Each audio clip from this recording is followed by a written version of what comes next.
સુરતમાં ગેરકાયદેસર બાંધકામનો મુદ્દો ફરી એકવાર રાજકીય રંગ પકડી રહ્યો હોય તેમ મંજૂર પ્લાનથી વિરુદ્ધ બાંધકામ યુઝ સર્ટિફિકેટ વગર બિલ્ડિંગોનો ઉપયોગ અને ગેરકાયદેસર કનેક્શનના આક્ષેપો સાથે કોંગ્રેસે તીવ્ર વિરોધ નોંધાવ્યો હતો. તો આંદોલન દરમિયાન પોલીસ દ્વારા કોંગ્રેસના કાર્યકર્તાઓની અટકાયત પણ કરાઈ હતી. સુરત શહેરમાં ગેરકાયદેસર બાંધકામ સામે કોંગ્રેસે આક્રમક વલણ અપનાવ્યું હોય તેમ કોંગ્રેસના આક્ષેપ મુજબ સરથાણા, સીમાડા, શ્યામધામ, વાલક અને લસકાણા સહિતના વિસ્તારોમાં મંજૂર નકશા વિરુદ્ધ મોટા પાયે બાંધકામ કરવામાં આવ્યા છે. આક્ષેપો અનુસાર અનેક બિલ્ડિંગોમાં યુઝ સર્ટિફિકેટ મેળવ્યા વિના જ રહેણાંક અને વ્યવસાયિક ઉપયોગ શરૂ કરી દેવામાં આવ્યો છે. એટલું જ નહીં, ગેરકાયદેસર રીતે પાણી, ગટર અને વીજળીના કનેક્શન પણ આપવામાં આવ્યા હોવાનો દાવો કરવામાં આવ્યો છે.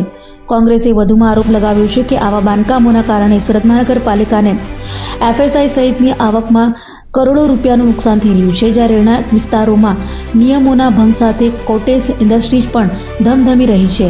કોંગ્રેસે તમામ ગેરકાયદેસર બાંધકામોને તાત્કાલિક તોડી પાડવાની, યુઝ સર્ટિફિકેટ વગરના બિલ્ડિંગોને સીઝ કરવાની અને ગેરકાયદેસર પાણી, ગટર તથા વીજળીના કનેક્શન કાપવાની માંગ ઉઠાવી છે. વિરોધ પ્રદર્શન દરમિયાન પોલીસ દ્વારા કોંગ્રેસના અનેક કાર્યકર્તાઓની અટકાયત કરવામાં આવી હતી. હવે આ મુદ્દે મહાનગરપાલિકા અને પ્રશાસન શું કાર્યવાહી કરે છે તેના પર સૌની નજર છે.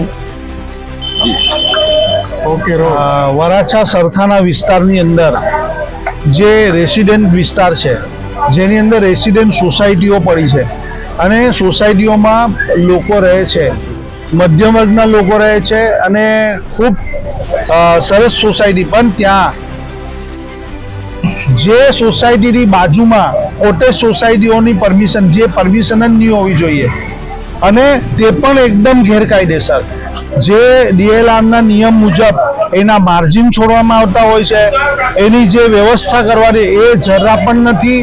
અને આંખ બંધ કરીને ભારતીય જનતા પાર્ટીના નેતાઓના મળતિયા દ્વારા આ કોટેજ ઇન્ડસ્ટ્રી પ્લોટ આખું બનાવવામાં આવી રહેલું છે, જેના લીધે ત્યાંની સોસાયટીના લોકો ખૂબ જ રજૂઆતો કરી કોર્પોરેશનને, સરકારને, પણ તેઓની કોઈ પણ વાત નહીં સંભળાતા આજે સુરત શહેર કોંગ્રેસ સમિતિએ ત્યાં ધરનાનો કાર્યક્રમ રાખ્યો હતો.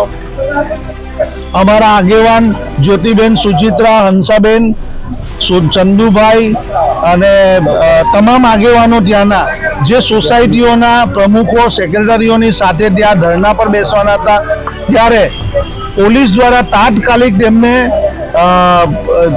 અટકાયત કરી દેવામાં આવી, ડિટેન કરી દેવામાં આવ્યા અને તે લસકાણા અને સરથાણા પોલીસ સ્ટેશનની હદ હતી, પણ તેઓને અહીંયા અશ્વનીકુમાર પોલીસ સ્ટેશન લઈ આવવામાં આવ્યા.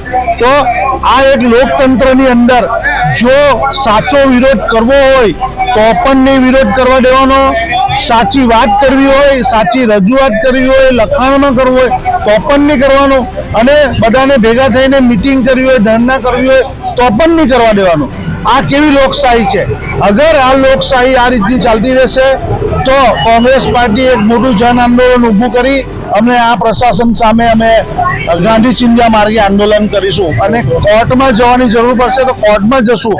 પણ આ મધ્યમ વર્ગને કોઈ પણ જાતની તકલીફ પડશે તો કોંગ્રેસ એની સાથે રહેશે.